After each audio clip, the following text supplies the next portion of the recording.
রাব্বিকে নিয়ে আমি ফেসবুকে লাইভে গেছিলাম ওকে নিয়ে কিছু কথা বলবো বলে, কিন্তু নেটওয়ার্কের কারণে আমি লাইভটা কেটে দিয়েছি, লাইভটা আর করতে পারিনি। তো এই জন্য ভিডিওতে আসলাম। তো আসলে সবাই বলে রাব্বির সাথে আমার সম্পর্ক আছে। হ্যাঁ আসলেই আছে, এখন হয়তো নাই। তো প্রথমে ওর সাথে আমার সাথে টিকটকে পরিচয়, আমাদের কথা হয়, ওর সাথে ভিডিও বানাই, আমিও ভাইরাল হই, আমাকে চিনি। পর্যায়ে ও আমাকে ভালোবেসে ফেলে, আমাকে ভালোবাসে।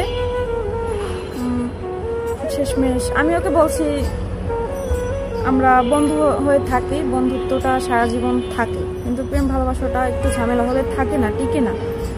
কিন্তু ও আমার কথা শুনলো না, ও আমাকে ভালোবাসতে বাধ্য করলো। শেষমেশ ভালোবাসলো, কয়েকদিন চললো। যখন 20-22 দিন হয়ে গেছে আমাদের রিলেশনের বয়স, তখন ও ছুটিতে বাড়ি যায়। ছুটিতে যখন বাড়ি যায় তখন ওর ফোন থেকে একটা মেসেজ আসে, অন্য আইডি থেকে একটা মেসেজ আসে, একটা মেয়ের আইডি থেকে, যে তুমি যে রাব্বির সাথে ভিডিও বানাও, তুমি করে বলে নাই, তুই করে বলছিস, তুই যে রাব্বির সাথে ভিডিও বানাস, তুই কি চিনিস রাব্বিকে? আর রাব্বির বিয়ে হয়েছে সেটা কি তুই জানোস? আমি বলছি না, আমি তো জানি না। ওর বিয়ে হয়েছে, ওর 3 বছর হয়েছে বিয়ে হয়েছে, 4 বছর প্রায় চল। তো আমি তখন শুনে সেই হতবাক হয়ে গেলাম যে এটা কি শুনলাম আমি, যে রাব্বি আমাকে ভালোবাসে, যে কখনো রিলেশন করে নাই, আমার জন্য পাগল, সেই রাব্বি কি করে বউ থাকতে পারে? তো এক পর্যায়ে ও নিজের মুখে সবকিছু স্বীকার করছে পরে আমি মেনে নিয়েছিলাম যে হ্যাঁ থাক, যা করছে ভুল করছে, আমি ওকে মেনে নিয়েছিলাম। তারপর বলছি ঠিক আছে তাহলে বাদ দাও, যা আবার হয়ে গেছে। ও বলছিল যে ওর বউয়ের সাথে ভালো সম্পর্ক নাই, ওর বউয়ের সাথে যদি ভালো সম্পর্ক থাকতো তাহলে আমাকে ভালোবাসতো না, সেটা আমি মেনে নিয়েছি। এবার বউয়ের সাথে সম্পর্ক নাই, ডিভোর্স হবে, সেটা বলছে। যাক, সেটা মেনে নিলাম যে যাক, সংসারের মধ্যে ঝামেলা হতেই পারে।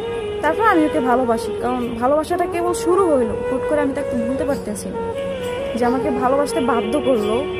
আমি দ্বিতীয়বার কাউকে ভালোবাসতে চাইনি, কিন্তু রাব্বি আমাকে বাধ্য করলো। আমি কি বলবো, বুঝাতে পারতেছি না। আমাকে বাধ্য করে শেষমেশ ও আমাকে এটা কি শোনাইলো যে ও বিবাহিত। যাক, বাদ দিলাম। তো কিছুদিন আগে ও আবারও বাড়িতে গেছে, ছুটিতে। তো তখন ওর আইডি থেকে ওর বউ আবার মেসেজ দিছে যে তোমাকে যে বললাম যে রাব্বি বিবাহিত, তারপর তুমি ওর সাথে কেন কথা বলো, আমাদের মধ্যে কেন ঝামেলা লাগাও?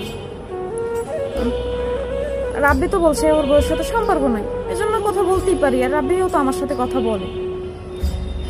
তো ওর বউ বললে যে ওর সাথে আমার 4 বছর হয়েছে, বিয়ে হয়েছে, 4 বছর হয়ে গেছে, আর আমি এখন বর্তমানে 5 মাসে প্রেগন্যান্ট। তো আপনারাই বলেন এই কথাগুলো শোনার পর আমার কেমন লাগবে?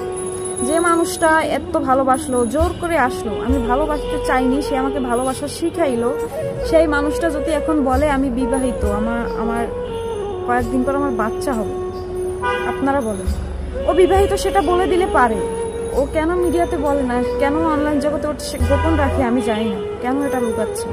কিন্তু আমি যে ওর কোনো ক্ষতির জন্য যে এটা ভিডিওতে এসে বলছি তা কিন্তু নয়, কারণ ও আমাকে বাধ্য করলো, শেষমেশও আমাকে এটা কি শোনাইল। আমি ওর কখনো ক্ষতি চাইনি, এখনো চাই না, কিন্তু আমি সত্যিটা আপনাদের সামনে বললাম যে ও যেটা করছে এটা কি ঠিক করছে? আপনারা বলেন। আমি যদি মিথ্যা বলে থাকি তাহলে যেন রাব্বি আমার এই কথার উত্তর দেয়, জবাব দেয় যে হ্যাঁ জান্নাত মিথ্যা বলে, প্রমাণ দেখাইতে বলবেন আপনার। তো আমি কি বলবো বলে বোঝাতে পারতেছি না, যে মানুষটা এত ভালো মনে করছি, কাকে বিশ্বাস করবো ভাই? যাকে এত ভালো মনে করছি সে এত মিথ্যা বলছে যে আপনাদেরকে বোঝাতে পারবো না আমি। শেষমেশ ওর বলছিল সেটা আমি মেনে নিয়েছিলাম। ও বলছে ডিভোর্স হয়ে যাবে, তারপর তো আমি আছি, কিন্তু সেখানে ওর এখন কিছুদিন পর বাচ্চা হবে। আপনারা বলেন এখানে আমি কি করতে পারি এখন, আর এখানে কার দোষ? হয়তো আমার কথা মিথ্যা মনে হবে, কিন্তু আমি প্রমাণ ছাড়া কথা বলি না। ওর সাথে শুরু থেকে যত কথা হয়েছে সব কিছুই আমার কাছে আছে, মিথ্যা বলার কোনো সুযোগ নাই এখানে। আমি শুধু সত্যিটা বলে দিলাম যে ও বিবাহিত হয়েও কেন মিথ্যা বলে আমার সাথে রিলেশনে আসলো। বিবাহিত থাকা সত্ত্বেও ওই কাজটা মানে আমার কাছে ঠিক মনে হয় নাই দেখি আমি এটা ভিডিওতে বললাম, নয়তো বললাম না। বাকিটা আপনারা বলে যাবেন। আমি সত্যিটা বলে গেলাম। আমার অপরাধ হলে ভাই আমাকেও ক্ষমা করবেন। কার